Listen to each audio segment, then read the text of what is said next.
Hello, welcome to 3 TV. నా పేరు నాగరాజు. ఈరోజు మనతో పాటు స్టూడియోలో ఉన్నారు డాక్టర్ వికాస్ గౌడ్ గారు. డాక్టర్ గారు నమస్తే అండి. నమస్కారం అండి. సార్, యాక్చువల్గా ఇప్పుడు అంటే ఇన్ని ప్రాబ్లమ్స్కి మనం ఒక డిటెక్షన్ పాయింట్ లాగా నోటిని అనుకుంటున్నాం. పైగా గేట్వే ఆఫ్ బాడీ ఇది. కరెక్ట్. సో ఇట్లాంటి గేట్వేని మనం కరెక్ట్గా అంటే పెట్టుకోవాలంటే జనరల్గా శుభ్రత గురించి మాట్లాడుకున్నప్పుడు బ్రషింగ్ దగ్గర వస్తుంది సార్ పాయింట్. కరెక్ట్. సో ఆ బ్రషింగ్ ఎట్లా చేసుకోవాలి? మార్నింగ్ ఒకటి చేసుకుంటే సరిపోతుందా, నైట్ చేసుకోవాలా, 2 పూట్ల చేసుకోవాలా, తిన్న ప్రతిసారి చేసుకోవాలన్న కామన్ డౌట్ అడుగుతుంటారు. దీని గురించి మీరు ఏం చెప్తారు సార్? సీనియర్ మనకి ఏంటంటే, నేను చెప్పేది ప్రతి పేషెంట్కి ఏంటంటే,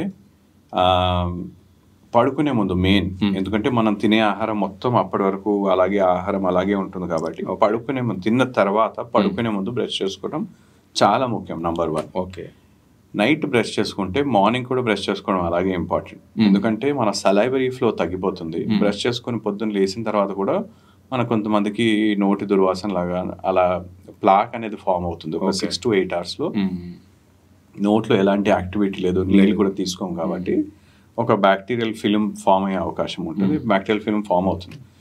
సో దాన్ని తీయడానికి కోసం మనం మార్నింగ్ బ్రష్ చేసుకోవడం, కానీ నైట్ బ్రష్ చేసుకోవడం చాలా ఇంపార్టెంట్. ఓకే. రెండోది, ఒకవేళ నైట్ సరిగ్గా బ్రష్ చేసుకున్నట్టయితే ఉదయం జస్ట్ వాష్ చేసుకొని తిన్న తర్వాత, బ్రేక్ఫాస్ట్ చేసిన తర్వాత బ్రష్ చేసుకున్నట్టయితే మనకి దాని ఎఫెక్ట్ ఇంకా లాంగ్గా ఉంటుంది. ఓకే.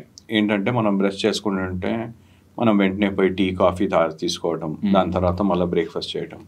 సో ఏంటంటే మళ్ళీ ఆ ప్రాసెస్ స్టార్ట్ అయిపోతుంది. ఎక్కడ ఫుడ్ ఇరుక్కోవటము, మళ్ళీ దానివల్ల ఏమైనా కుళ్ళిపోవటం కానీ అలాంటి డ్యామేజ్ అయ్యాయి. ఒకవేళ మనం బ్రేక్ఫాస్ట్ చేసిన తర్వాత మనం బ్రష్ చేస్తే మనకి అట్లీస్ట్ మినిమం ఒక 12 hours ప్రొటెక్షన్ ఉంటుంది. ఓకే. అంటే 9-10 మనం చేస్తే నైట్ 10 వరకు మనకి ఆ ప్రొటెక్షన్ ఉంటుంది అనమాట, మనం బ్రషింగ్ చేసిన ప్రొటెక్షన్. సో ఈ 2 times బ్రష్ చేసుకోవడం important. Night time floss, night time brushing తో పాటు ఫ్లాస్ చేసుకోవడం, పళ్ళ మధ్యలో క్లీన్ చేసుకోవడం. Okay sir. థర్డ్ది, తిన్నప్పుడల్లా బ్రష్ చేయాల్సిన అవసరం లేదు. తిన్నప్పుడల్లా మనం బాగా పుక్కిలిస్తే, తినే ఆహారం పూర్తిగా పోయేటట్టు పుక్కిలిస్తే సరిపోతుంది. పైగా మార్నింగ్ అంతా యాక్టివ్గా ఉంటాము, నీళ్ళు తీసుకుంటాము, అవన్నీ ఉంటాయి కాబట్టి మనము పుక్కిలిచ్చినట్టయితే సరిపోతుంది. ఓకే. థర్డ్ ఏంటంటే, బ్రషింగ్లో ఇంకో ఇంపార్టెంట్, నాలుకను క్లీన్ చేసుకోవటం. ఓకే. బ్రష్తో కానీ లేదంటే టంగ్ క్లీనర్తో కానీ క్లీన్ చేసుకున్నట్టయితే నాలుక పైన ఉన్న ఆ సర్ఫేస్ లేయర్ని మనము, డెడ్ సెల్స్ ఉంటాయి, దాంతోపాటు బ్యాక్టీరియల్ సెల్స్ ప్లాక్ లేయర్ కూడా ఒకటి ఉంటుంది, దాన్ని మనం తొలగించవచ్చు. ఓకే. సో దీనివల్ల ఈ సిస్టమిక్ డిజీజ్ కానీ, ఫంగల్ ఇన్ఫెక్షన్స్ కానీ, నోటి దుర్వాసన కానీ రాకుండా మనం చూసుకోవచ్చు. Okay sir. So these are the 3 important: cleaning, brushing తో పాటు ఫ్లాసింగ్, మూడోది నాలుకను క్లీన్ చేసుకోవడం, అలాగే తిన్నప్పుడల్లా పుక్కిలించడం. ఇలాంటివి 4 మనం చేసుకున్నట్టయితే మనకి 99% ఎలాంటి దంత సమస్యలు రాకుండా మనం చూసుకోవచ్చు. ఓకే. ఇంకొక పాయింట్ వస్తుంది సార్, బ్రషింగ్ దగ్గరికి వచ్చినప్పుడు జనరల్గా ఏ బ్రష్ వాడాలి అని, అంటే సాఫ్ట్గా ఉన్నదా లేకపోతే హార్డ్గా ఉన్నదా, ఎట్లా అన్నది ఎంతసేపు చేయాలని కూడా ఒకటి అడుగుతుంటారు. Right sir. సో మంచి ప్రశ్న, వెరీ ఇంపార్టెంట్. ఎందుకంటే చాలా మంది ఏంటంటే ఒక అపోహంలో ఉంటారు సార్, ఏంటంటే బాగా గట్టిగా బ్రష్ చేస్తే, బాగా హార్డ్ బ్రష్ చేస్తే తెల్లగా అవుతాయి, క్లీన్ అవుతాయి. But it is not correct. So బాగా ఎక్కువ సమయం బ్రష్ చేసినా, బాగా గట్టిగా బ్రష్ చేసినా పంటి పైన ఉన్న ఎనామిల్ అరిగిపోయే అవకాశం ఉంటుంది. అంటే మనం ఇంకెక్కువ డ్యామేజ్ చేసుకున్నట్టు అవుతుంది. సో పళ్ళని బ్రష్ చేసేటప్పుడు సాఫ్ట్ బ్రిస్టిల్ నంబర్ 1. ఓకే. రెండోది, ఒక 2 to 3 minutes కన్నా ఎక్కువ చేయాల్సిన అవసరం లేదు. ఓకే. మనం బ్రష్ చేసేటప్పుడు 2 to సరైన పద్ధతిలో బ్రష్ చేయటం, పైనుండి కిందికి బ్రష్ చేయటము. నార్మల్గా ఏంటంటే సైడ్ బ్రష్ చేయడం అనేది చాలా మంది చేస్తుంటారు జనరల్గా. అంటే తల్లిదండ్రులకే కానీ పిల్లలకే కానీ వాళ్ళు ఏంటంటే వాళ్ళు చూసి నేర్చుకుంటారు కాబట్టి సైడ్ బ్రష్ చేస్తారు. But that is not correct. పైనుండి కిందికి, కింది నుండి పైకి. ఓకే. ఇంకోటి, ఇందులో బ్రషింగ్లో ఇంపార్టెంట్ ఏంటంటే, ఒక 3 నెలలకి 4 నెలలకు ఒకసారి బ్రష్ మార్చుకోవాలి. స్పెషల్గా ఏంటంటే ఈ కుచ్చులు, బ్రష్లో ఉండే కుచ్చులు మనకి నలిగిపోయినప్పుడు, వంకరగా అయినప్పుడు దాన్ని మార్చుకోవాలి. లేదంటే మళ్ళీ పళ్ళను అరిగే అవకాశం ఉంటుంది. ఏంటంటే కుచ్చుల ఫ్రంట్ సర్ఫేస్ కాకుండా సైడ్స్ మనకి బ్రష్ అవుతుంటాయి. సో దానివల్ల మన పన్ను అరిగిపోయే అవకాశం ఉంటుంది. శుభ్రత కూడా ఉండదు. సో వెంటనే 3 to 4 monthsకి ఒకసారి ఈ కుచ్చులు వంకరగా అయినప్పుడు అప్పుడు మార్చేస్తుండాలి. ఇవి మనం చాలా మంది మేము చూస్తుంటాము, పేషెంట్స్ని అడుగుతాము, మీ ఇంట్లో ఉన్న బ్రష్ తీసుకురమ్మని. అలా చూస్తే అవి ఏంటంటే ఆ కుచ్చులు స్ట్రైట్గా ఉండవు, అవి మాదేదో నమలేసినట్టు గజిబిజిగా ఉంటాయి. గజిబిజిగా ఉండి నమలేసినట్టు ఉంటాయి. సో అది మనం ఏంటంటే బ్రష్ అనేది కూడా ఒక లైఫ్ అనేది ఉంటుంది. దాన్ని ఎవ్రీ 3 నెలల నుండి 4 నెలలకు ఒకసారి మార్చుకుంటుండాలి. That is very important. So ఇవి మనకి ఇంపార్టెంట్. ఇవి చేసినట్టయితే మనకి బ్రషింగ్ కరెక్ట్ గా చేసినట్టు తెలుస్తుంది. ఎనామిల్ కూడా ఎలాంటి డ్యామేజ్ కాకుండా సాఫ్ట్ బ్రిసిల్ బ్రష్. ఈ బ్రష్తో పాటు పేస్ట్ దగ్గర చాలా మందికి ఒక డౌట్ ఉంటుంది సార్, అంటే ఏ పేస్ట్ వాడాలి అనేది. పేస్ట్లో ఏమైనా ఉంటుందా సార్ పర్టికులర్ పేస్ట్ వాడాలని? సో మీ పేస్ట్లో ఉప్పు ఉందా అని కూడా అడుగుతుంటారు. కరెక్ట్. సో ఒకటి ఏంటంటే పేస్ట్లో మనం బ్రషింగ్ టెక్నిక్ చాలా important. So paste is only 5% difference వస్తుంది అంతే. అంటే ఏ పేస్ట్కి ఆ పేస్ట్కి less than 5% డిఫరెన్స్ ఉంటుంది. సో 95-99% ఏంటంటే మనం ఎలా బ్రష్ చేస్తామని. ఇందులో ఒక్కటి ఇంపార్టెంట్ ఏంటంటే మనం శుభ్రత కోసం ఈ ఫోమింగ్ టూత్ పేస్ట్ వాడడం ఇంపార్టెంట్. కొన్నిసార్లు బొరగ వచ్చే అటువంటి ఫోమింగ్ టూత్ పేస్ట్, ఫ్లోరైడ్ ఉండే టూత్ పేస్ట్. కొంతమంది ఏంటంటే పెద్దవాళ్ళు ఈ డీసెన్సిటైజేషన్ టూత్ పేస్ట్ వాడుతుంటారు. వాళ్ళకి సెన్సిటివిటీ ఉంది కాబట్టి డాక్టర్ ఇచ్చారు. మీకు సెన్సిటివిటీ లేనప్పుడు కూడా మీరు వాడితే అది కరెక్ట్ కాదు. సో డాక్టర్ ఏంటంటే సెన్సిటివిటీ ఆల్రెడీ పళ్ళు జూమని లాగుతున్నాయి అని దానికోసం సెన్సిటివిటీ టూత్ పేస్ట్ రికమెండ్ చేస్తారు. కానీ పిల్లలకు కానీ వేరే వాళ్ళకి అది సూట్ కాదు, అంటే శుభ్రత కోసం పనికిరాదు. So desensitization tooth paste is only for desensitization. నేను డీసెన్సిటైజేషన్ టూత్ పేస్ట్ చేసే వాళ్ళకి కూడా నేను సజెస్ట్ చేసేది ఏంటంటే మీకు డీసెన్సిటైజేషన్ టూత్ పేస్ట్ ఉంది, దాంతోపాటు మీరు ఒక ఫోమింగ్ కానీ క్లీనింగ్ టూత్ పేస్ట్ కూడా వాడండి. అంటే మార్నింగ్ ఇది డీసెన్సిటైజేషన్ వాడితే నైట్ ఫోమింగ్ టూత్ పేస్ట్ వాడండి. సో దాంతో ఏంటంటే ఈ డీసెన్సిటైజేషన్తో పాటు అంటే సెన్సిటివిటీ తగ్గియడంతో పాటు మన పంటి శుభ్రత కోసం కూడా పనికొస్తుంది. సో మనము డీసెన్సిటైజేషన్ టూత్ పేస్ట్ ఒక్కటే ప్యూర్గా క్లీన్ చేయడానికి పనికిరాదు. ఇంకొకటి చెప్తుంటారు సార్, ఇప్పుడు ఆయుర్వేదం దాంట్లో అంటే ఈ పేస్ట్లో లవంగం, వేప ఈ గుణాలు ఉన్నాయని చెప్పి చేస్తుంటారు. ఏమైనా పెద్ద యూజ్ ఉంటుందా సార్ వీటి వల్ల? అంటే లవంగం అంటే కొన్ని చిగుల వాపు తగ్గడానికి ఈ నీమ్ ఉంటుంది. ఇవన్నీ కూడా ఏంటంటే ఆయుర్వేదంలో కాకుండా ఈవెన్ అలోపతిక్ లో కూడా మనం చూసినట్లయితే దే హ్యావ్ ప్రాపర్టీస్. మీకు యాంటీ ఇన్ఫ్లమేటరీ ప్రాపర్టీస్. అంటే మీ బాడీలో కానీ మీ చిగుర్లో వాపు అలాంటి ఉన్నట్టయితే, ఇన్ఫ్లమేషన్ ఉన్నట్టయితే దాన్ని తగ్గించే ప్రాపర్టీస్. సో దానికి పనికొస్తుంది. రెండోది ఈ మధ్యలో చూసిన చాలా మటుకు ఉండే ఈ ఆయుర్వేదిక్ టూత్ పేస్ట్ లో చూసినట్టయితే గరుకు పదార్థాలు ఎక్కువగా ఉన్నాయి. అంటే మనము ఫింగర్ తో కానీ నాలుగుతో మనం ఫీల్ చేయలేము టోటల్గా. కానీ ఏంటంటే మైక్రోస్కోప్ లో చూసినట్టయితే మనకి టూత్ పేస్ట్ లో ఉండే పార్టికల్ సైజ్ కన్నా ఎక్కువగా ఉన్నాయి, ఎస్పెషలీ ఆయుర్వేదిక్. దీంతో కూడా మనకి ఈ చిగుర్లో అంటే ఈ టూత్ పౌడర్స్ అనుకోండి, మంజన్స్ అనుకోండి, వీటిలో గరుకు పదార్థాలు ఎక్కువగా ఉంటాయి. దానివల్ల కూడా ఈ పన్ను అరిగిపోయే అవకాశం ఎక్కువగా ఉంటుంది. సో అది కూడా మనము జాగ్రత్త చూసుకోవాలి. అయితే మరి కొద్దిమంది పొడులు అండ్ పుల్లలు వాడుతుంటారు సార్, వేప పుల్ల లాంటివి, అంటే వాడొచ్చా? అంటే వేప పుల్లలు ఏంటంటే ఒక టైంలో ఎగ్జాక్ట్లీ ఒక టైంలో మనకి బ్రషెస్ లేని టైంలో ఆ వేప పుల్లలు వాడేవారు. రెండోది ఏంటంటే ఈ వేప పుల్లల్లో ఏంటంటే దాంట్లో ఉండే ఈ anti inflammatory properties, ayurvedic antiseptic properties వల్ల దానికి కొద్దిగా మెడికల్ ఇది కూడా ఉండేది, గుణాలు ఉంటాయి.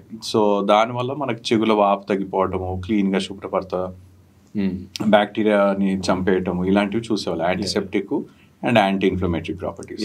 కానీ వేప పుల్ల ఏంటంటే దానివల్ల పళ్ళు అరిగిపోవటము, పళ్ళ మధ్యలో చిగులో అవి ఆ కుచ్చులు అనేవి అలాగే ఉండిపోవటము. సో ఇప్పటికీ కొన్నిసార్లు అంటే పెద్దవాళ్ళు మా దగ్గరకు వస్తుంటాం, మేము వేప పుల్లతో చేస్తున్నాం, పళ్ళు గట్టిగా ఉన్నాయి, కానీ చూస్తే ఏంటంటే పళ్ళు పూర్తిగా అరిగిపోయాయి. సో వాళ్ళు ఎంతో కాలంగా వాడుతున్నారు, వాళ్ళు చెప్పినట్టు గట్టిగానే ఉన్నాయి కానీ బాగా అరిగిపోయాయి. అండ్ దానివల్ల సెన్సిటివిటీతో మా దగ్గరకు వస్తుంటారు, పళ్ళు విరిగిపోవడం వల్ల మా దగ్గరకు వస్తుంటారు. సో మనకి బ్రషెస్ ఇవన్నీ అవైలబుల్ ఉన్నాయి కాబట్టి వేప పుల్ల కరెక్ట్ కాదు. రెండోది మనం ఈ మంజన్స్, బొగ్గు ఇవి కూడా కొంతమంది వాడుతూ ఉంటారు. నేను ఇందాక చెప్పినట్టుగా ఈ గరుకు పదార్థాలు ఎక్కువగా ఉండడం వల్ల ఈ బాగా పళ్ళు కానీ చిగులు కానీ అరిగిపోతుంటాయి. సో దానివల్ల కూడా మనం అవి అవాయిడ్ చేయాలి. జనరల్గా ఈ బ్రషింగ్ దగ్గర చాలా మంది ఒక చిన్న ఇబ్బంది ఫేస్ చేస్తుంటారు సార్, చిగుల్లో బ్లడ్ వస్తుంటుంది, అది జస్ట్ కాసేపే వచ్చి పోతుంది. ఇది కంగారు పడాల్సిన విషయమా, అసలు కంగారు పడాల్సిన అవసరం లేదా, ఎప్పుడు పడాలి దీనికి? నార్మల్గా బ్రషింగ్ చేసేటప్పుడు చిగురులో నుండి రక్తం వస్తుందంటే డెఫినెట్గా డెంటల్ సర్జన్ కలవాలి. ఏంటంటే చిగురులో వాపు ఉండటంతోనే మనకు చిగురులో నుండి రక్తం రావటం అనేది చూస్తుంటాం. రెండోది, ఒకవేళ మీరు సరైన పద్ధతిలో బ్రష్ చేస్తలేరు, అంటే పై నుండి కిందికి గట్టిగా రాస్తున్నారు, అలాంటప్పుడు కూడా ఇలా చిగురులో నుండి రక్తం వచ్చే అవకాశం ఉంటుంది. మూడోది, ఒకవేళ మీ బ్రష్ కుచ్చులు బాగా హార్డ్గా ఉన్నాయి, సాఫ్ట్ కానీ మీడియం కానీ లేకుండా బాగా హార్డ్ కుచ్చులతో ఉండే హార్డ్ బ్రషెస్ అంటాం, అలాంటి కుచ్చులతో ఉండి మీ చిగురులో వాపు ఉన్నా లేకున్నా కూడా కొన్నిసార్లు వచ్చే అవకాశం. ఏ విధంగా మనకి చిగురులో రక్తం వచ్చినా అని కూడా తినేటప్పుడు కానీ బ్రషింగ్ చేసేటప్పుడు కానీ డెంటల్ సర్జన్ని సంప్రదిస్తే మనం ఫస్ట్ స్టేజ్లోనే మనం దాన్ని అరికట్టే అవకాశం ఉంది. సో వెరీ ఇంపార్టెంట్, ఇది ఒక వెరీ ఇంపార్టెంట్ లక్షణం. మనం ఏంటంటే మనం బ్లడ్ వస్తుందంటే వెంటనే దంత వైద్యం సంప్రదిస్తే బెస్ట్. సార్, ఇప్పుడు యాక్చువల్గా అంటే నోట్లో చిగుళ్ళని దంతాలకు సంబంధించిన ఆరోగ్యాన్ని దెబ్బతీసే అలవాట్లు ఏంటి సార్? మీరు రెగ్యులర్గా ప్రాక్టీస్లో చూసే పొద్దు నుంచి నైట్ వరకు తీసుకుంటే ఏ అలవాట్లు దెబ్బతీస్తుంటాయి? ఇప్పుడు కాఫీ, టీలు కానీ స్మోక్ ఇట్లాంటివి. ఒకటి, మనం చాలా కామన్ మిస్టేక్స్ ప్రతి ఒక్కరు బ్రష్ చేస్తారు కాబట్టి ఇంప్రాపర్ బ్రషింగ్. ఇందాక మనం డిస్కస్ చేసినట్టుగా హార్డ్ బ్రషింగ్ కానీ ఇంప్రాపర్ బ్రషింగ్ టెక్నిక్ వాడినా కానీ కూడా దెబ్బతింటాయి. టూత్ పౌడర్స్, బాగా గరుగ్గల పదార్థాలు. రెండోది, మనం ఈ మధ్యకాలంలో మాకు చూసేది ఏంటంటే ఈ స్ట్రెస్ వల్ల కొన్ని అలవాట్లకు గురవుతున్నారు. స్ట్రెస్ వల్ల బ్రక్సిజం అని అంటాం, అంటే తెలుసో తెలియకుండా చాలా మంది ఏంటంటే పళ్ళని కొరుక్కడం కానీ నూరటం కానీ చేస్తుంటారు. నైట్ పడుకున్నప్పుడు చేస్తారు. కొన్నిసార్లు పని చేసేటప్పుడు స్ట్రెస్ మనం వాళ్ళ సిస్టమ్ పైన ఉంటారు, వాళ్ళకి తెలియదు. కానీ వాళ్ళ మ్యాసెటర్ ఇలా టైట్ గా అవుతూ ఉంటుంది. కొంతమందికి మీరు జస్ట్ వీడియో కానీ వాళ్ళు పని చేసేటప్పుడు చూసినట్టయితే వాళ్ళకి ఇక్కడ ఒక మసిల్ ఉంటుంది మ్యాసెటర్, ఇది అది గట్టిగా కొరకడం తీయటం అని ఫ్లేర్ అవుతూ ఉంటుంది. సో అది మనకి క్లియర్ గా కనిపిస్తుంది స్ట్రెస్ లో ఉన్నాం. సో దానివల్ల ఏంటంటే వాళ్ళకు గట్టిగా కొరకడం కానీ నూరటం కానీ చూస్తూ ఉంటాం. దీనివల్ల పళ్ళు అరిగిపోవడమే కాకుండా పళ్ళు ఫ్రాక్చర్ అయ్యే అవకాశం, చిట్లి మనకి ఫ్రాక్చర్ అయ్యే అవకాశం కూడా ఉంటుంది. సో వర్టికల్ ఫ్రాక్చర్ అయినట్టే మనం ఆ పన్నుకి రూట్ కెనాల్ చేయడం కానీ ఇంకా కొన్నిసార్లు బాగా లోపల వరకు అయితే పన్ను తీసేయటం, ఇవి చేస్తూ ఉంటాం. రెండోది, మనం కొన్ని ఫుడ్ హ్యాబిట్స్లో మనం చూసినట్టయితే బాగా అసిడిక్ ఫుడ్ ఎక్కువగా తీసుకోవటం. అంటే ఏంటి సార్ చెప్పాల్సి వస్తే ఒకవేళ? రైట్. సో అసిడిక్ ఫుడ్ అంటే నార్మల్ పులుపు ఒకటే, అంటే మనం స్టార్టింగ్ సివియర్ అసిడిటీ అంటే సివియర్ అసిడిక్ ఫుడ్ అంటే ఆల్కహాల్ స్టార్ట్ అయ్యి మనకి ఈవెన్ కోలాస్, మనకి cool drinks which has soda ఉండే కూల్ డ్రింక్స్, అవి ఏంటంటే ఇప్పుడు మీరు కూల్ డ్రింక్స్ లో బేసికలీ ఏముంటుంది, అందులో కార్బన్ డైఆక్సైడ్ నింపుతారు. సో అది బేసికలీ కార్బాక్సిలిక్ యాసిడ్. యాసిడ్ దాని pH మనకి నోట్లో ఉండాల్సిన pH 7.4, అంటే ఆల్కలైన్ pH ఉండాలి. సో కానీ దాని లోపల ఉండేది రసాయనాలతో పాటు ఉండడం వల్ల అది 3.4 వరకు పోతుంది యాసిడిక్. సో అది మీరు ఏదైనా చెట్టు పైన కానీ దేనిపైన, ఈవెన్ గ్లాస్ పైన కొద్దిసేపు వేస్తే గ్లాస్ కి ఎచ్చింగ్ అనేది కనిపిస్తుంది. గ్లాస్ పైన మనం మార్క్ లాగా పడిపోతుంది, అది మనం ఎంత చేసినా పోదది. సో మన పంటి ఎనామిల్ కూడా అలాంటిది అనమాట. సో దానిపైన మీరు ఈ కూల్ డ్రింక్, ఎలాంటి కూల్ డ్రింక్ కూడా తీసుకున్న తర్వాత నాలుకతో పళ్ళ పైన ఇలా రాసినట్టయితే రఫ్నెస్ తెలుస్తుంది వెంటనే. మీరు నాలుకతో ఎవరే కానీ మీరు గమనించండి ఒకసారి, cool drink especially koalas, cokes, especially summer టైంలో మీకు కోలాస్ అడ్వర్టైజ్మెంట్స్ బాగా కనిపిస్తుంటాయి. ప్రతిదానికి యాడ్ చేస్తున్నారు సార్, హలీం తింటే కోలా, బిర్యానీ తింటే అది. సో వీటన్నిటికీ ఇలాంటి ఏరియేటెడ్ డ్రింక్స్ ఉంటాయి కాబట్టి వాటి వల్ల ఈ సోడాస్ ఉండడంతో ఒక సన్నటి ఒక లేయర్ ఫామ్ అవుతుంది. సో ఇది ఒక యాసిడిక్. దాన్ని రీమినరలైజ్ మనకి బాడీలో ప్రతి ఒక్క పార్ట్ మనకి రీగ్రో చేసే అవకాశం ఉంటుంది, రిపేర్ అయ్యే అవకాశం ఉంటుంది, ఎక్సెప్ట్ టీత్. సో టీత్ ఒకసారి ఫామ్ అయిపోయిందంటే మళ్ళీ రిపేర్ అయ్యే అవకాశం లేదు. ఓన్లీ డెంటిస్ట్ మనం చేసి ఫిల్లింగ్ చేస్తే కానీ రిపేర్ చేయొచ్చు. సో ఇది నెంబర్ 2. మూడోది, మనం బాగా పులుపు కానీ ఈవెన్ కారం ఉన్న పదార్థాలు తీసుకున్నాను కూడా, మసాలాలు అలాంటివి తీసుకున్నాను కూడా, అవన్నీ కూడా అసిడిక్ వస్తాయి. పులుపు గల పదార్థాలు ఇలాంటివన్నీ. ఓకే. సో ఇలాంటి యాసిడిక్ ఫుడ్స్ని అవాయిడ్ చేయడం. టీ, కాఫీలు సార్? టీ, కాఫీస్ కూడా ఏంటంటే మనకు specially black teas, black coffees, one is they are definitely acidic. Okay. రెండోది ఏంటంటే అవి దానివల్ల స్టెయిన్స్ కూడా ఫామ్ అవుతాయి. పంటి పైన నల్లటి మచ్చలు, మరకలు, ఇలాంటి పంటి లోపల వరకు కూడా మనకి ఈ పన్ను రంగు మారే అవకాశం ఉంటుంది. Especially black coffees, black teas ఎక్కువగా తీసుకున్నట్టయితే దీని ఒక స్టెయిన్ అనేది పంటి లోపల వరకు పోతుంది, పంటి లోపల వరకు వ్యాపిస్తుంది. సో అలాంటప్పుడు మన పళ్ళు డిస్కలర్ అయ్యే అవకాశం ఉంటుంది. సో దాన్ని కూడా మనం క్లీన్గా, దానివల్ల కూడా ఇది మనకు అసిడిటీ ఒకటే కాకుండా ఈ రంగు మారే అవకాశం కూడా ఉంటుంది.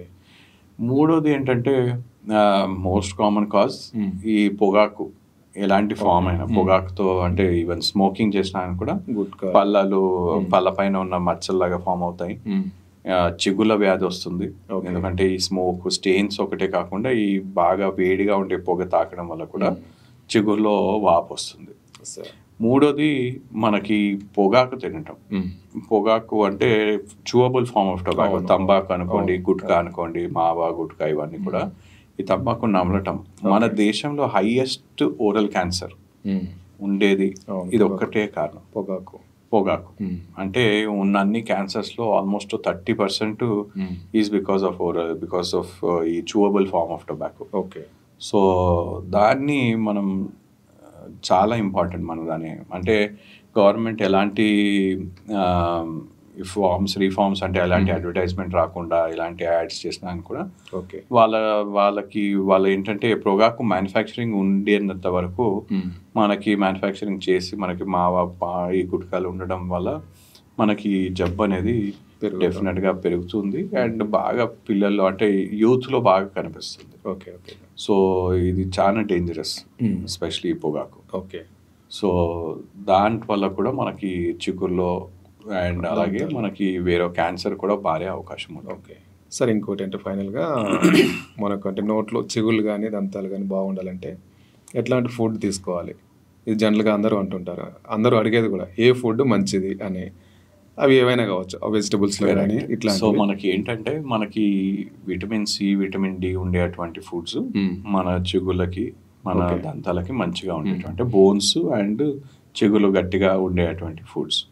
ఇందులో ఏంటంటే మనము రా ఫ్రూట్స్ అండ్ వెజిటబుల్స్, మనము క్యారెట్స్ కానీ, కీరాస్ కానీ, రా ఫ్రూట్స్ అలాంటివి తీసుకున్నట్టు, యాపిల్స్, పియర్స్ ఇలాంటివి తీసుకున్నట్టయితే మనకి ఏంటంటే అవి తినటంతో పాటు మన పైన ఆహార పదార్థాలు కానీ, ప్లాగ్ కానీ ఉండడం కానీ సెల్ఫ్ క్లెన్జింగ్ ఉంటాయి, ఎస్పెషలీ కుకుంబర్స్, కీరాస్, క్యారెట్స్.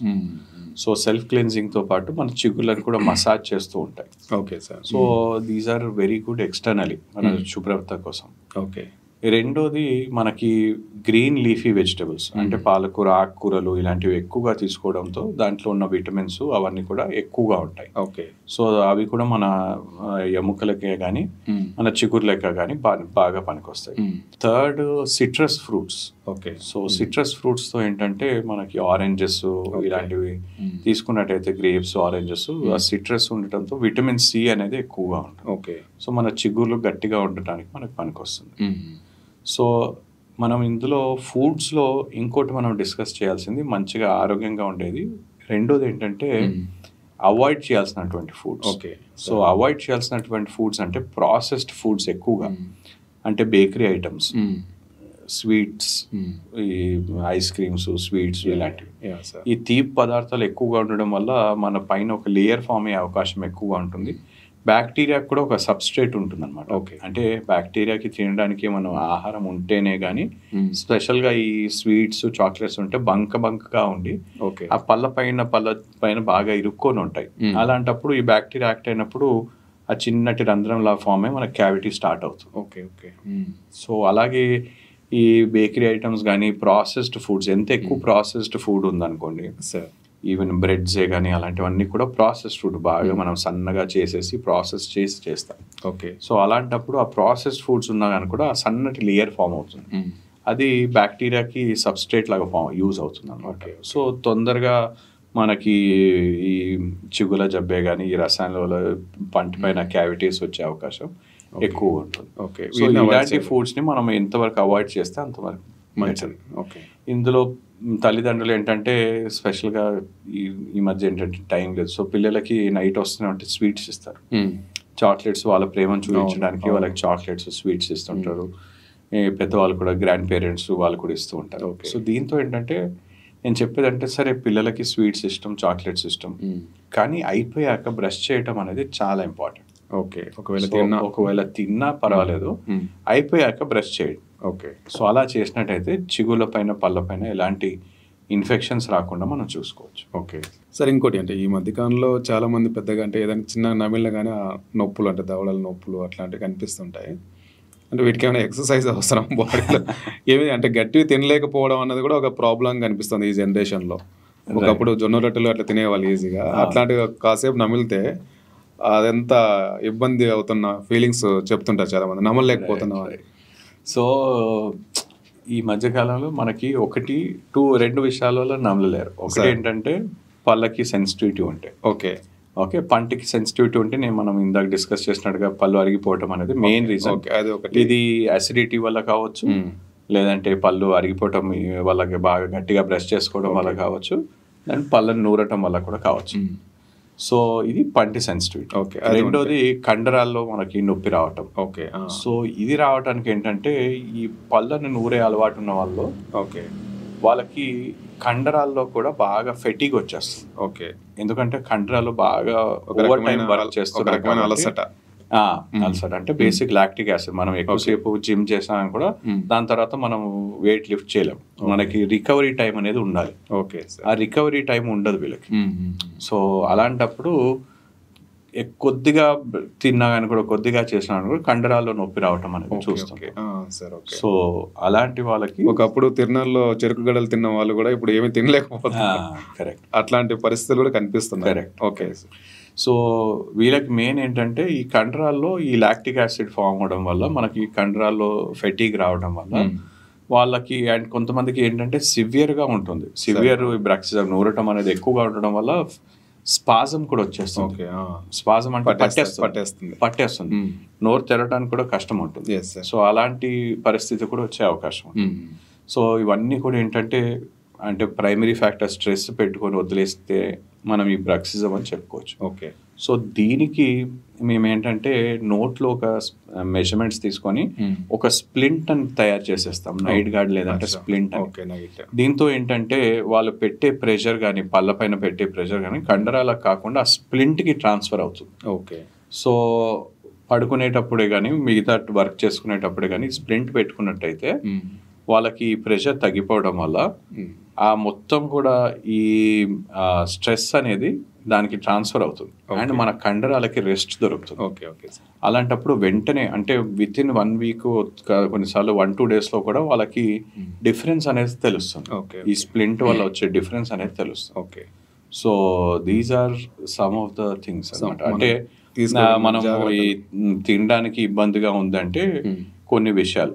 ఇంకా ఇప్పుడు ఏంటంటే పాన్ గుట్కా తినే వాళ్ళలో కూడా కొంతమందికి one of the pre cancerous lesion, pre malignant lesion అంటాం, ఓరల్ సబ్మ్యూకోస్ ఫైబ్రోసిస్. అంటే ఈ బుగ్గల వైపు ఏంటంటే ఫైబ్రస్ బ్యాండ్స్ తయారవుతాయి. సో దీనివల్ల ఓపెన్ చేయడం అనేది కష్టంగా, వాళ్ళు ఓపెన్ చేయలేకపోతారు. సో ఇలాంటి లక్షణాలు కూడా వచ్చే అవకాశం. మెడికల్ కండిషన్ కింద pre malignant condition. Pre malignant అంటే ఇంకా మళ్ళీ వాళ్ళు అలాగే కంటిన్యూ చేసి ఉన్నట్టయితే అది 100% క్యాన్సర్గా మారుతుందని. ఓకే సార్, లాస్ట్ ఒకవేళ ఫర్ ఎగ్జాంపుల్ నోట్లో ప్రాబ్లమ్స్ రాకుండా ఉండాలంటే అన్ని జాగ్రత్తలు తీసుకుంటూ కూడా డాక్టర్ని చెకప్ కోసం ఏమైనా కలవాల్సి ఉంటుందా? జనరల్గా ఏ ఏజ్ తర్వాత అవసరం అవుతుంది? చిన్నపిల్లలు కూడా అవసరం అవుతుందా? అవును. సో మేము చెప్పేది ఏంటంటే ఎలాంటి ప్రాబ్లం ఉన్నా లేకున్నా కూడా 2.5 years నుండి ఒక డెంటల్ చెకప్. అంటే సాధారణంగా 2 ఏళ్ళకి పళ్ళన్నీ వచ్చేస్తాయి. దాని తర్వాత వెంటనే ఒకసారి డెంటల్ చెకప్ చేసినట్టయితే డెంటల్ సర్జన్ చూసి మీకు ఏం చేస్తే ఎలాంటి జాగ్రత్తలు తీసుకుంటే బాగుంటుంది ఏంటనేది చెప్పడానికి వీలు ఉంటుంది. రెండోది ఒక మైల్ స్టోన్ ఏంటంటే 6.5 years. ఇప్పుడు ఏంటంటే పాల పళ్ళు ఊడిపోయి పర్మనెంట్ పళ్ళు వస్తుంటాయి. సో కొన్నిసార్లు ఏంటంటే కొన్ని పాల పళ్ళకి డీకే రావడం వల్ల, ఊడిపోయే టైంలో పుచ్చిపోవడం వల్ల, అవి ఊడిపోయే టైంలో ఊడకుండా అలాగే నిలువుగా ఉండటం, లేదంటే టైం కంటే ముందే ఊడిపోవడం, Okay. ఇలా అయినా కూడా పళ్ళు ఎగుడు దిగుడు వచ్చే అవకాశం ఉంటుంది. ఏంటంటే స్పేస్ లేకపోవడం, లోపలే ఉండిపోయే అవకాశం ఉంటుంది. So 6.5 years is second mile stone. Okay. చాలా మంది పాల పళ్ళే కదా అవి ఎలాగో పోతాయి కదా అని వదిలేస్తుంటారు. ఇది మంచిదేనా సార్? అదే మెయిన్ వాళ్ళు చేసే పొరపాటు ఏంటంటే ఈ వాళ్ళకి తెలియకుండా ఏంటంటే పాల పళ్ళు కదా, ఇప్పటికి వచ్చి అంటారు డాక్టర్ గారు ఈ పాల పళ్ళు కదా ఊడిపోతాయి వీటికి ఎందుకు చేస్తాము అని. ఏంటంటే 6 ఏళ్ల నుండి మనకి పర్మనెంట్ పళ్ళు రావడం అనేది మొదలవుతుంది. ఓకే. అండ్ 12 ఏళ్ళ వరకు మనకు పర్మనెంట్ పళ్ళు వస్తాయి.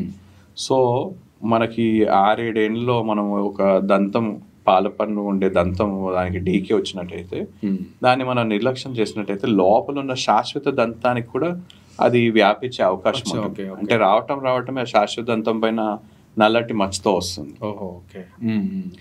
రెండోది ఈ పాల పన్నులో ఇన్ఫెక్షన్ ఉండి మనం సమయం కంటే ముందే ఊడిపోయింది అనుకోండి, అయితే వచ్చే శాశ్వత దంతానికి పక్క పళ్ళు ఆ చోటుకు వచ్చేస్తాయి. అలాంటప్పుడు శాశ్వత దంతానికి స్పేస్ లేకపోవడం వల్ల అది లోపలే ఉండిపోతుంది. మూడోది ఏంటంటే ఒకవేళ పాల పన్ను కదా దానికి ఎందుకు ట్రీట్మెంట్ అని తీసేస్తాం, అలాంటప్పుడు కూడా ఈ పక్క పళ్ళు దగ్గరకు వచ్చేసి ఆ స్పేస్ క్లోజ్ చేసేస్తాయి. సో ఏ విషయం వల్ల ఉన్నా అని కూడా మనం పాల పన్నుని మనం నిర్లక్ష్యం చేయకుండా దానికి ట్రీట్మెంట్ చేసుకోవాలి. ఓకే. ఒకవేళ అంటే ఇంకా మిగతా ఏజ్ల వాళ్ళు ఎట్లా ఆ తర్వాత 6 years తర్వాత మనకి 6 years లో ఏంటంటే ఈ పాలపళ్ళు శాశ్వత దంతాన్ని రావడమే కాకుండా growth prediction. Okay. Growth prediction అంటే కొంతమందికి ఎత్తుగా వచ్చే పళ్ళు, అది హెరిడిటరీ వల్ల కావచ్చు, రెండోది కొన్ని అలవాట్ల వల్ల కూడా కావచ్చు. అలవాట్లు అంటే కొంతమంది పిల్లలకి నోట్లో వేలు పెట్టుకునే అలవాటు ఉంటుంది. అలాగే కొంతమందికి నాలుకతో పన్నుని ముందుకు తోయటం, లేదంటే నాలుకని సపరేయటం, ఇలాంటి అలవాట్లు ఉంటాయి. కొంతమందికి నేజల్ మౌత్ బ్రీదింగ్ ఉంటుంది. అంటే అది it can be because of nasal blockage, ENT problems వల్ల కావచ్చు, లేదంటే అలవాటు వల్ల కూడా కావచ్చు. సో ఏ ప్రాబ్లం వల్ల ఉన్నా అని కూడా మనకి పళ్ళు ఎగుడు దిగుడుగా రావటం, లేదంటే ఎత్తుగా రావటం, పళ్ళ మధ్య సందులు రావటం, వీటిని మనం ముందే ప్రిడిక్ట్ చేయవచ్చు ఈ 6 to 7 years ఏజ్ లో. దానికి తగ్గట్టుగా ఇంటర్సెప్టివ్ ఆర్థోడాంటిక్స్ అనేది మనం మొదలు పెట్టవచ్చు ఆ సమయం. సో మూడో మైల్ స్టోన్ ఏంటంటే 12 ఏళ్ల సంవత్సరాలు అన్ని పాల పళ్ళు ఊడిపోయి శాశ్వత దంతాలు వచ్చేస్తుంటాయి. సో ఎక్సెప్ట్ మన విజ్డమ్ టీత్ అవి తప్ప మిగతా అన్ని వచ్చేస్తుంటాయి. సో అప్పుడు ఇంకో మైల్ స్టోన్ అనమాట. సో అప్పుడు అవన్నీ పళ్ళు ఎలా వచ్చాయి ఏంటి అని చూడటానికి మనకి ఒక డెంటల్ సర్జన్, అది ఒక ఇంపార్టెంట్ మైల్ స్టోన్. అంటే నేను చెప్పేది ఏంటంటే ప్రతి 6 నెలలకు సంవత్సరానికి ఒకసారి చేస్తుండాలి, కానీ ఇది ఒక మైల్ స్టోన్. సో 6 ఏళ్ళకు ఒక మైల్ స్టోన్, 12 ఏళ్ళకు ఒకటి. నెక్స్ట్ మైల్ స్టోన్ అంటే 12 ఏళ్ళలో అంటే మనకి అన్ని శాశ్వతంతాలు వచ్చాయా లేవా, ఆరోగ్యంగా ఉన్నాయా లేవా, అది కూడా కరెక్ట్ అలైన్మెంట్ లో ఉన్నాయా లేవా, ఎలాగైనా బయట ప్రాబ్లమ్స్ ఉన్నాయా. సో ఇలాంటివన్నీ కూడా మనం 12 to 13 years ఏజ్ లో మనకు తెలుస్తుంది, చెక్ చేసుకుంటాం. థర్డ్ మైల్ స్టోన్ మనకి అరౌండ్ 18-19 years. సో ఈ ఏజ్ లో ఏంటంటే వాళ్ళు ఇండిపెండెంట్ గా అయిపోయి ఉంటారు, వాళ్ళు ఎలాంటి బ్రష్ చేస్తున్నారు, మనం మిగతా అన్ని చేయటంతో పాటు జ్ఞానదంతాలు ఎలా వస్తున్నాయి. అండ్ దాంతో పాటు ఏంటంటే ఈ టైంలో ఏంటంటే పిల్లలు వాళ్ళ హార్మోన్స్ కూడా బాగా ఎక్కువగా ఉంటాయి. దాంతో పాటు వాళ్ళు ఎలా డీల్ చేస్తున్నారు, మన చిగుర్లోనే కానీ పళ్ళని కానీ ఒక శుభ్రపడతా బాగానే ఉన్నాయా లేవా, ఎలాంటి అలవాట్లకు గురవుతున్నారా, ఇవన్నిటిని మనం గుర్తించడానికి వీలుంటుంది. సో 18 years అనేది నెక్స్ట్ మైల్ స్టోన్ మనకి చూడడానికి, సో చెకప్ చేయడానికి. దాని తర్వాత ఎనీవే మనకి ఏంటంటే 30-35 years తర్వాత as per lot of dental research and studies, even మన ఇండియాలో చూసినట్టయితే ఆల్మోస్ట్ 70 to 80% వాళ్ళలో చిగుళ్ళ జబ్బు ఉంటుంది. ఏదో కొత్త విధంగా చిగుళ్ళ జబ్బు అనేది ఉంటుంది. సో ఇది ఎలాంటి ఏ స్టేజ్ లో ఉంది, ఎలా ఉంది ఏంటి అని గుర్తించడానికి కూడా ఈ 30-35 years ఒక ఇంపార్టెంట్ మైల్ స్టోన్. సో ఇలా నేను అనేది ఏంటంటే ఎవ్రీ 6 years ఒక మైల్ స్టోన్ ఉంటుంది. కరెక్ట్ గా చూసుకున్నట్టయితే ఎవ్రీ 6 years కి ఒక మైల్ స్టోన్ ఉంటుంది. వాళ్ళని చూసుకోవడము, ఎలా పళ్ళని చూసుకోవడము, అంటే పంటి శుభ్రత ఒకటే కాకుండా మనకి వాళ్ళకి కొన్ని పళ్ళు వస్తున్నాయి, అరిగిపోతున్నాయా, ఇలాంటి అలవాట్లు ఉన్నాయి ఏంటి. బట్ వన్ వెరీ ఇంపార్టెంట్ మనకి అంటే విదేశాల్లో మనం వెస్ట్లో చూసినట్టయితే ఏంటంటే ప్రతి 6 నెలలకి ఒక డెంటల్ అపాయింట్మెంట్ ఉంటుంది. మన దగ్గర ఏంటంటే నొప్పి వస్తే కానీ డెంటల్ సర్జన్ దగ్గరికి వెళ్ళరు. అవును. సో అది మనం మార్చుకోవాలి. సో ప్రతి 6 నెలలకి ఒకసారి వచ్చినట్టయితే మనం మొట్టమొదటి దశలోనే మనకి క్యావిటీసే కానీ చిక్కుల జబ్బే కానీ ఇంకా ఎలాంటి అలవాట్లు ఉన్నా కూడా మొట్టమొదటి దశలోనే మనం వాటిని గుర్తించి వాటికి తగ్గట్టుగా మనం చికిత్స చేయడానికి వీలుంటుంది. ఓకే. సో ప్రతి 6 months, సో కొన్నిసార్లు 6 monthsలో వచ్చి మనకి ఎలాంటివి కనిపించలేదనుకోండి, నేను నెక్స్ట్ అపాయింట్మెంట్ 1 year తర్వాత ఇస్తాం. ఓకే. సో అలా సో ఎవ్రీ 6 monthsకి వచ్చినట్టయితే మనం వాటిని ఫస్ట్ స్టేజ్లో గుర్తించి వాటికి తగ్గట్టుగా చేయడానికి వీలుంటుంది. ఓకే సార్, చాలా విషయాలు చెప్పారు. Thank you sir. Thank you Nagaraj. Thank you sir.